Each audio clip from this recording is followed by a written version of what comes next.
As of chapter 99 of the One Punch Man manga, we've been focusing a lot on Flashy Flash and Speedo Sound Sonic, and people are getting pretty salty. Many people have been watching Sonic body the Heavenly Ninja Party and go blow for blow with Flash, and somehow doubt his abilities and assume Flash is holding back a massive degree of his power, or that the Heavenly Ninja Party are fodder and things of that nature. So I thought, why not discuss how this new Sonic stacks up to the Hero Hunter in his later transformations, and also why Sonic is quite a bit stronger than he's getting credit for. As usual, thank you guys so much for watching, and if you guys like this video, make sure you subscribe and leave a like, and if there's any of my older videos you guys think I should do a redo over, then hey, let me know in the comments below. To start, I do briefly want to cover Sonic in his earlier stages once again, since many people did not like my old video where I said human Garou would win, quoting Sonic's speed as something Garou would have no chance to overcome. Sonic's speed was certainly impressive for those of the demon threat level range, with his ability to completely overwhelm Genos with his fourfold funeral. When his top speed enables him to create 10 after images, he bodied Genos with just 4. This is a weird concept to discuss, but after images in fiction don't always operate the same way they do in real life. Garou, for example, is capable of creating after images on screen against Genos and Super Alloy Darkshine, even though both characters are capable of reacting to this level of speed. And even when Garou is using higher levels of speed, he's not creating nearly as many after images, if any at all. In real life, after images are a result of our eyes seeing an object in 2 places at once because of how quickly it moves compared to how close it is.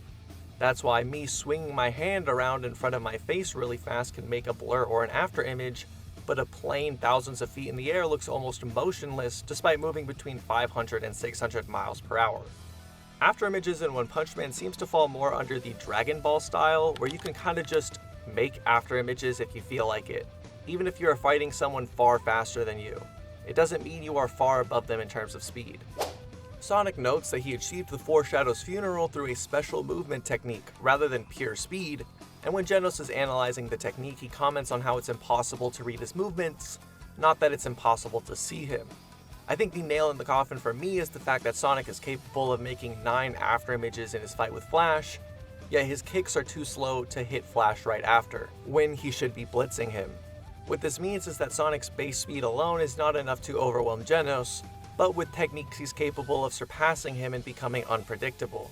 Garou, on the other hand, in his human form can compete with an upgraded version of Genos in terms of speed, while being poisoned, exhausted, sick, possibly broken ribs, and barely able to even see. This much would suggest Sonic would need the funeral techniques to compete with Garou, so would that work? Well, Garou is able to sense bloodlust all around him, the same technique Ian used to defend himself from hundreds of attacks coming from all around him. If Sonic created a swarm of clones around Garou, he should be able to tell which clone Sonic's bloodlust is coming from and know which is the real Sonic. He's also born with a super learning ability and analytical prediction, as shown when he instantly calculated up to 12 different moves King could make, or the time he reacted to and dodged numerous bullets from a master level marksman, all ricocheting around him in close quarters, in near total darkness, and without even trying. It's very believable that Garou would be able to read Sonic's moves, especially after seeing them for a while, as we know Garou learns from every battle and picks up on his opponent's moves, making it easier for him to predict them. He also has already fought sword users on a world-class level, so Sonic's blade isn't exactly out of his skill set. Next is a question of raw power. I don't think I need to explain that a single hit from Garou will lay Sonic out. Not only does Sonic have no durability feats, like seriously none, but Garou can damage people like Tank Top Master, Metal Bat, and Genos with his techniques. Sonic's own scaling is also lacking, since he couldn't even scratch Genos after 20 minutes of combat, and while he does think his Scatter Flash Slash would do some damage, we never get to see him actually hit Genos with it.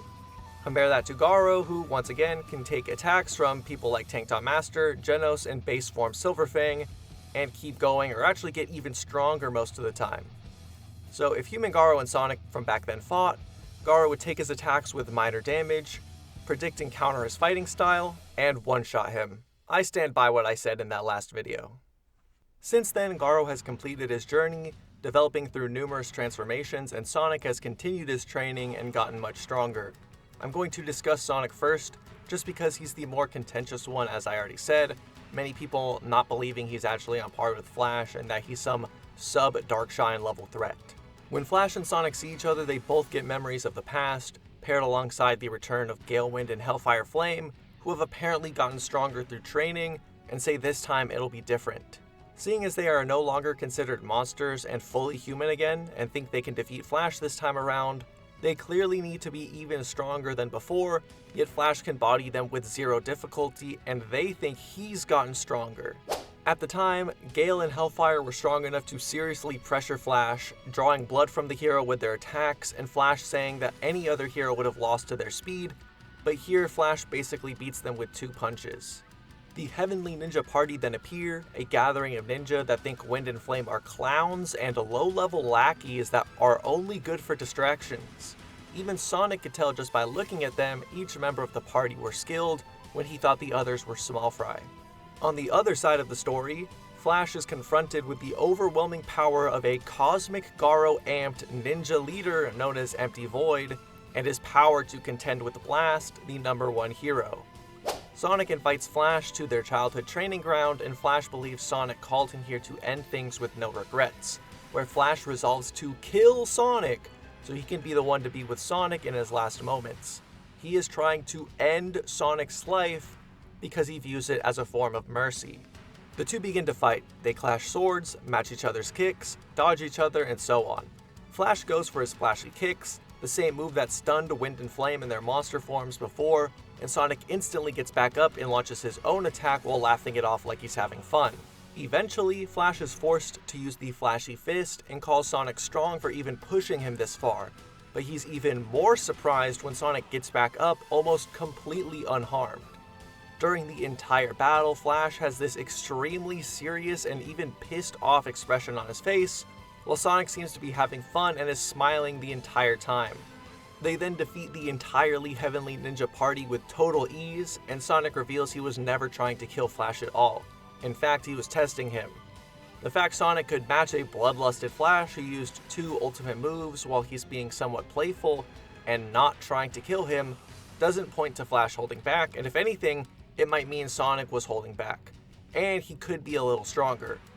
Even in the fight, Sonic never resorted to using his 10-fold funeral, only using 9 after images and not once using any lethal sword strikes like Scatter Flash Slash he intended to end Genos with. Am I saying Sonic currently is stronger than Flash? No, I'm not claiming that outright, but it is worth discussion and more believable than you might think.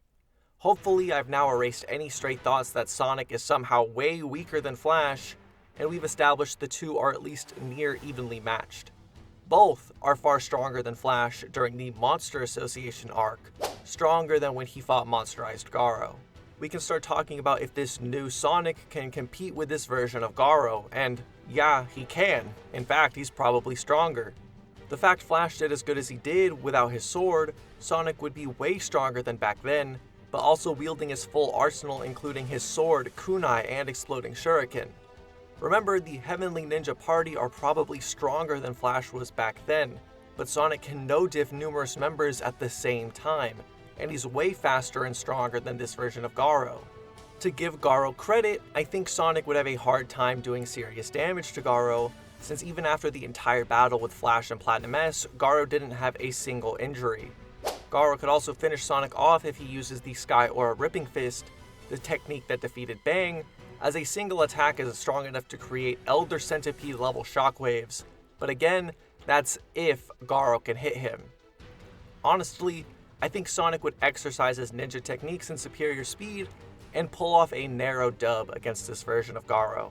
Garou that defeated Platinum S, on the other hand, would destroy Sonic. After Flash is knocked out of the 3-way deadlock, he and Platinum S get even faster, and Garou speed blitzes Platinum S at full power to the point he literally can't do anything about it. Sonic defeating the Heavenly Ninja Party is impressive, but Garou outright speed blitzing the guy who already beat up Flash is, in my opinion, at least slightly more impressive. On top of that, Garou is way more skilled, was strong enough to hurt Sage Centipede with basic punches, can one-shot Sonic with the Sky Fist, and has regeneration. Sonic just cannot win, but props for him getting as far as he did. A lot of people are definitely mad that Sonic is this strong, but this is Saitama's rival we're talking about. Bro is built different.